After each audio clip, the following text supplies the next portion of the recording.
लोकसभा चुनाव की तैयारियों के पहले चरण में जुटी बीजेपी। 10 करोड़ लोगों तक सरकार की उपलब्धियां पहुंचाने की तैयारी। 27,634 शक्ति केंद्रों पर अभिभाषण। एक संगोष्ठी में 200 लोगों को किया जा रहा है शामिल। राष्ट्रपति ने सरकार की उपलब्धियों का किया था जिक्र।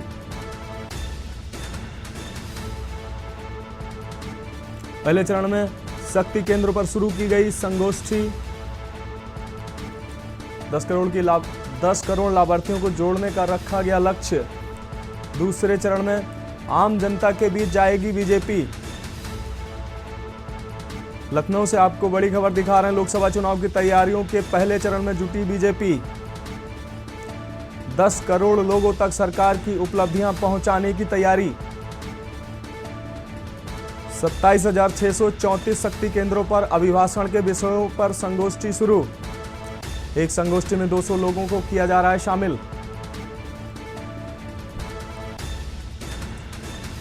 राष्ट्रपति ने सरकार की उपलब्धियों का किया जिक्र।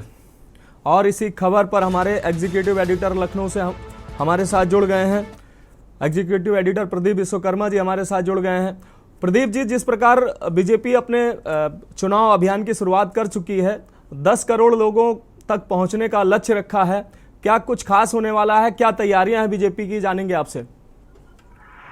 बिल्कुल, देखो मनोज, एक बहुत बड़े मेगा इवेंट की तैयारी है और हम जानते हैं कि भारतीय जनता पार्टी कोई भी काम छोटा नहीं करती है, बहुत बड़े बड़े काम करती है और उसी कड़ी में एक ये बहुत मेगा इवेंट करने का काम किया गया है, जिससे शक्ति केंद्र बनाए गए हैं और एक एक शक्ति केंद्र पर आसपास के जो 4 से 5 बूथ है, उन बूथ लोगों को बुलाया जाएगा। तो 200 लोगों को बुलाया जाएगा और 200 लोगों के साथ में ये संगोष्ठी की जाएगी और उसके बाद जो 10 करोड़ लाभार्थी हैं, उस लाभार्थी ग्रुप को भी यहाँ पर बुलाया जाएगा। कुछ करके लाभार्थी ग्रुप भी इसमें आएंगे।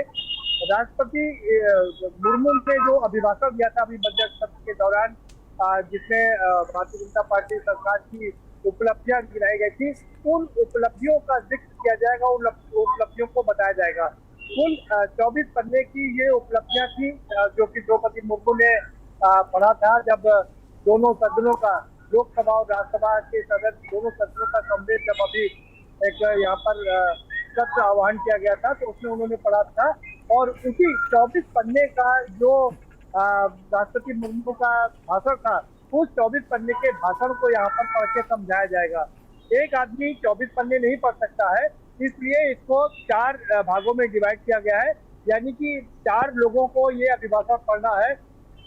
एक व्यक्ति के हिस्से में 6 पन्ने आएंगे, तो कुल 4 लोग ये पूरा अभिभाषण पढ़ेंगे और जो समस्याएं हैं, जो लोगों के मन में जिज्ञासाएं हैं, जो लोगों के मन में सवालात हैं, उन सवालातों का समाधान करेंगे, उन जिज्ञासाओं का समाधान करेंगे और उनको बताएंगे कि कैसे राष्ट्रपति द्रौपदी मुर्मू ने जो केंद्र सरकार की उपलब्धियों का वर्णन किया है वो कितनी शानदार है। आर्थिक मोर्चे पर, सांस्कृतिक मोर्चे पर, सामाजिक मोर्चे पर, इन सभी मोर्चे पर भारतीय जनता पार्टी ने जो काम किया, विदेश नीति की हम बात करें, उन सब को लेकर के वो उसमें चर्चा की जाएगी और एक व्यक्ति 6 पन्ने को पढ़ेगा और उसके बारे में विस्तार से सबकी उसे जानकारी देगा। तो ये एक बहुत महत्वपूर्ण कार्यक्रम होने जा रहा है। इसकी मॉनिटरिंग लखनऊ में भूपेंद्र चौधरी और धर्मपाल सिंह दोनों मिलकर के कर रहे हैं। लगातार इसका सिलसिला बढ़ रहा है।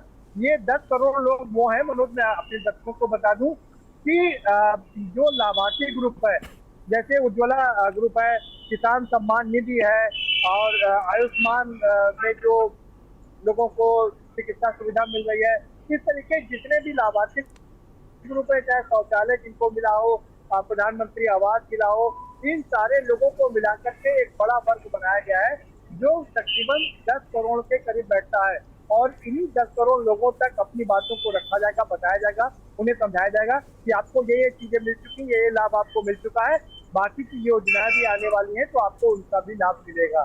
बाकी दूसरे चरण की बात करें तो दूसरा चरण जो होगा उसमें 10 करोड़ के अलावा भी बाकी जो जनता है, आम जनता है, जिन तक अभी सुविधाएं नहीं पहुंचती हैं, उन लोगों तक भी भारतीय जनता पार्टी अपनी ये सोच को पहुंचाएगी। इसमें एक और बहुत खास बात मनोज ये है देखने की कि ये जो राष्ट्रपति हुए इसके पहले दलित राष्ट्रपति हुए हैं रामनाथ कोविंद, उनको भी लेके जाया जाएगा। और अब आदिवासी और खासकर महिला इस समय राष्ट्रपति हैं, उनके उनके भाषण को आगे बढ़ाया जाएगा, उनको भी लेके जाया जाएगा। तो कुल मिलाकर के दलित और आदिवासी का जो वोट बैंक है, करीब 100 से ज्यादा सीटें हैं, उनको जीतने की तमाम भारतीय जनता पार्टी कोशिश करेगी। हमने पहले भी न्यूज के दर्शकों को बताया था कि कैसे भारतीय जनता पार्टी रणनीति बना रही है। जो 84 सीटें हैं दलितों की रिजर्व सीटें हैं, उन पर उनका फोकस है। आदिवासी के जो जिले हैं करीब 26 सीटें 30 सीटें उनकी हैं, उस पर उनका फोकस है। तो कुल मिलाकर के 104 सीटें हैं जो दलित और आदिवासी बाहुल्य हैं, और इन्हीं 104 सीटों पर जीत दर्ज करने के लिए जो पूर्व राष्ट्रपति हैं दलित हैं रामनाथ कोविंद, जो कानपुर के रहने वाले हैं, और दूसरा अब राष्ट्रपति द्रौपदी मुर्मू जो कि आदिवासी हैं, इन दोनों को भी ले जाया जाएगा। उनके चेहरे को भुनाने की कोशिश की जाएगी और इस तरह भारतीय जनता पार्टी अपने जीत का अभियान लगातार जारी रखने की कोशिश करेगी। प्रदीप जी, जैसा कि संगोष्ठी की बात की जा रही है, संगोष्ठियों के माध्यम से आम जनता तक पहुंच की बात कर रही है सरकार या बीजेपी, तो इस बीजेपी संगठन से इसमें किस लेवल के नेता शामिल होंगे? बड़े प्रदेश स्तर के नेता शामिल होंगे या आम कार्यकर्ता भी इसमें जुड़ेगा, शामिल होगा इन संगोष्ठियों की अगवानी करने के लिए? देखिए, हमने जैसा अभी अपने दर्शकों को बताया मनोज कि जो उत्तर प्रदेश की अगर हम बात करें तो यहाँ भूपेंद्र चौधरी जो कि प्रदेश अध्यक्ष हैं, संगठन महामंत्री धर्मपाल सिंह सैनी, वो दोनों लगातार इसकी निगरानी कर रहे हैं, वो भी कहीं कहीं शिरकत करेंगे। लेकिन क्योंकि बड़ा कार्यक्रम है, तमाम सारे कार्यक्रम आयोजित कर रहे हैं, ऐसे में ये लोकल लोगों पर छोड़ दिया गया है कि लोकल जो एक बूथ जो है शक्तिकरण केंद्र बनाए जाएंगे। इन शक्तिकरण केंद्रों पर ये कार्यक्रम को आयोजित किया जाएगा और ये शक्तिकरण केंद्र जो होंगे, शक्ति केंद्र जो होंगे वो 4-5 जो आसपास के बूथ हैं, उन बूथ के लोगों को बुलाया जाएगा। करीब करीब 200 लोगों को इस कार्यक्रम में शामिल किया जाएगा। 200 लोगों का मतलब है, अगर 5 बूथ की हम बात करें तो 40 बूथ प्रति व्यक्ति आएगा उसमें, तो हर बूथ से 40 आदमी को यहाँ पर ले जाने की बात की जा रही है। हम जानते हैं कि भारतीय जनता पार्टी ने बूथ पर काम करके बड़ा काम किया है और बूथ के माध्यम से ही अभी तक वो चुनाव जीतने में भी काफी सहायक रहा है। ये पन्ना प्रमुख की बात करें तो उसमें पन्ना प्रमुख होंगे और एक एक पन्ना के पास में 10-10, 12-12, 15-15 लोग होते हैं, 15 मतदाता होते हैं।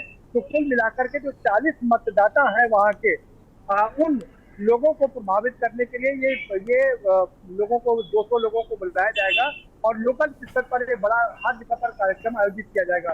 तो लोगों तक जो एक तरफ लाभार्थी ग्रुप को इसमें जोड़ा जाएगा, 10 लाभार्थी ग्रुप है, दूसरी तरफ जो शक्ति केंद्र है वो लोग होंगे, तीसरी तरफ जो पन्ना प्रमुख है, जो कि बूथ के इंचार्ज है, बूथ के जो लोग हैं वो इसमें शिरकत करेंगे और बाकी पदाधिकारी भी इसमें शिरकत करेंगे। तो और उनसे सबसे ऊपर ये होगा कि द्रौपदी मुर्मू का चेहरा होगा, पूर्व राष्ट्रपति दलित जो है रामनाथ कोविंद, उनका चेहरा होगा।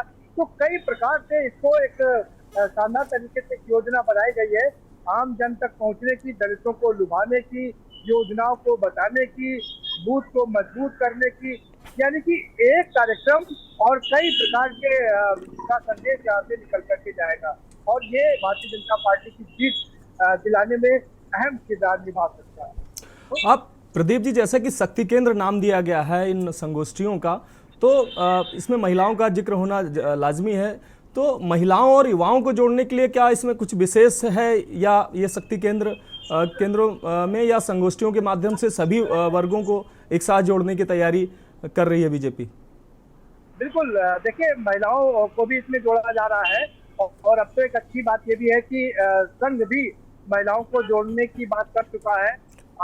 सह संचालक जो है उन्होंने भी कह दिया है कि अब महिलाओं का इसमें भागीदारी इसमें बढ़ाई जाएगी, क्योंकि अभी तक इसमें आरोप करते थे कि महिलाएं आरएसएस में नहीं आती हैं, आखिर देश की आधी आबादी क्यों नहीं उसमें आती है।